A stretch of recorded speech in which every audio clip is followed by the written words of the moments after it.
வணக்கங்க. இப்ப கோச்சார கிரகங்கள், பிறந்த கால கிரகங்கள தொடர்பு கொள்ளும் பொழுது, அந்த கிரகத்துக்கு தகுந்த மாரி ஒரு நன்மையான பலனோ, ஒரு பாதிப்பான பலனவோ குடுக்குது. இன்றைய வீடியோ பதிவுல நம்ம அதைத்தான் பார்க்க போறோம்.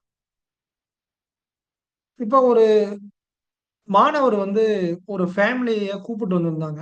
அந்த பையன் வந்து எம்பிபிஎஸ் படிச்சுட்டு இருக்காப்ல. அந்த எம்பிபிஎஸ் படிக்கும் பொழுது, இப்ப இடையில வந்து அதுல ஒரு பெரிய பிரேக் ஆயிருக்கு.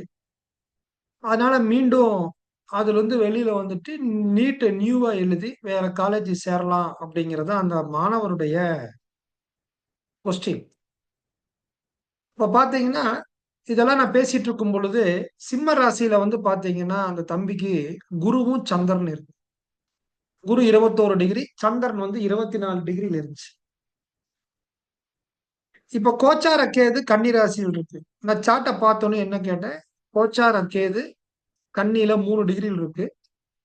இது உங்களுடைய பிறந்த காலத்துல இருக்கக்கூடிய சந்திரனையும், பிறந்த காலத்துல இருக்கக்கூடிய குருவையும் குளோஸ் கன்ஜங்ஷன்ல தொடர்பு கொள்றதுனால, கடந்த 1 வருட காலமா உங்களுக்கு ஏதாவது மன அழுத்தங்கள், படிப்புல நாட்டம் இல்லாம, படிப்பு மேல இன்வால்வ்மென்ட் இல்லாம, மன ரீதியான சில பாதிப்புகள் இருந்ததா அப்படின்னு கேட்கிறோம்.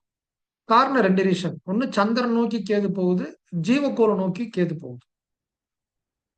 அப்புறம் அந்த அவர் இருந்துட்டு, "ஆமா சார், எனக்கு வந்து கடந்த 1 1/2 வருஷமா ப்ராப்ளம். இப்ப நான் 6 மந்த்தா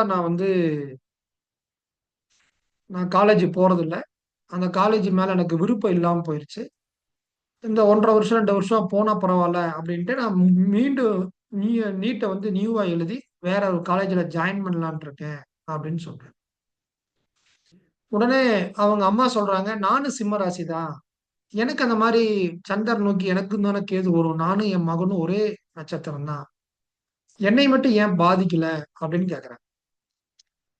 அப்ப டிரான்சிட்ல வந்து கேது வந்து சந்திரன நோக்கி போகும்பொழுது சில பேர்த்துக்கு மன அழுத்தங்கள், மனவலி, பயம், மென்டலி டிஸ்டர்பன்ஸ், ஹெல்த் ரிலேட்டடாக அல்லது தாயாருக்கு இது ஒரு டிஸ்டர்பன்ஸ குடுக்குது.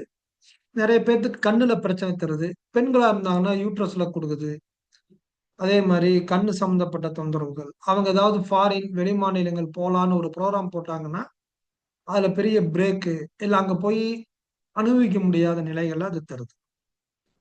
பட் இது எல்லாத்துக்கும் சிம்மத்துல பிறந்தவங்களுக்கு டிரான்சிட்ல சந்திரன் போகும்போது நடக்குதான்னா இல்ல.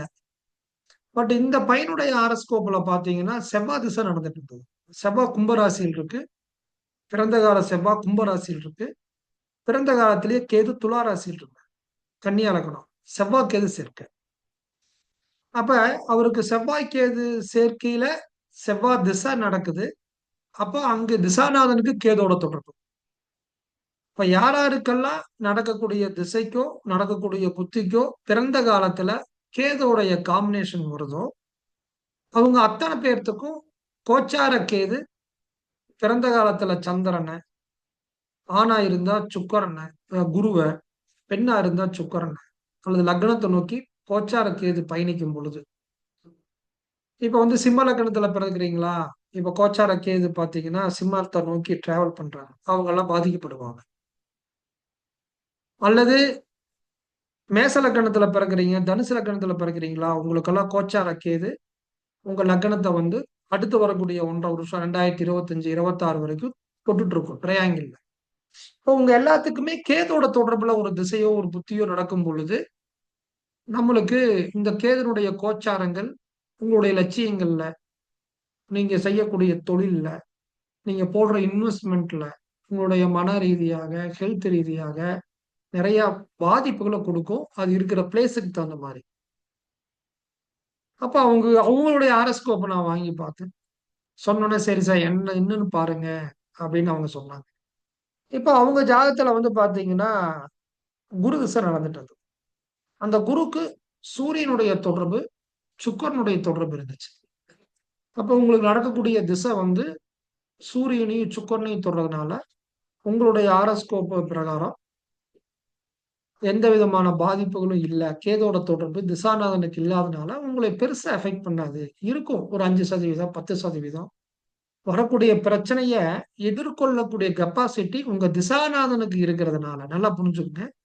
எல்லா 7 சனியும் பாதிக்காது. 7 சனி பாதிக்காதுன்னா, இப்ப மீன ராசிக்கு கும்ப ராசியிலிருந்து மீன ராசிக்கு சனி வருது. சனியினுடைய பார்வைகள் எந்தெந்த ராசியில் விழுகுது, எந்தெந்த கிரகங்கள பாக்குதோ அங்கெல்லாம் எஃபெக்ட் ஆகும். அப்ப பிறக்கும் பொழுது அந்தந்த கிரக காம்பினேஷன் நல்லா இருந்துச்சு அப்படின்னா, அது நிச்சயமாக பாதிப்ப குடுக்காதுங்கிறது தான் என்னுடைய ஆய்வு. அப்ப அவங்க 2 பேத்துக்குமே இந்த 2 டிஃபரண்ட்டையும் சொல்லி காமிச்சேன். உங்க மகன் ஏன் பாதிக்கப்படுறார்? நீங்க ஏன் பாதிக்கப்படல? அப்படின்னு.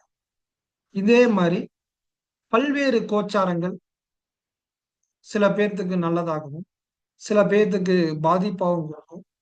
இது ரிலேட்டடாக மாதாந்திர வகுப்புகள் நாம் எடுத்துட்டு இருக்கோம். அது ஜோதிடம் பார்க்கிறவங்களுக்கு, ஜோதிடம் படிக்கிறவங்களுக்கு ரொம்ப ரொம்ப பயனுள்ளதாக இருக்கும். வரக்கூடிய ஏப்ரல் 1 வீக்ல அடிப்படை ஜோதிட வகுப்பு எடுக்க போறோம். ஏப்ரல் 1ஆம் தேதிக்கு மேல. ஜோதிடம் அடிப்படையிலிருந்து உயிர்நிலை வரைக்கும் கத்து தரப்போறோம்.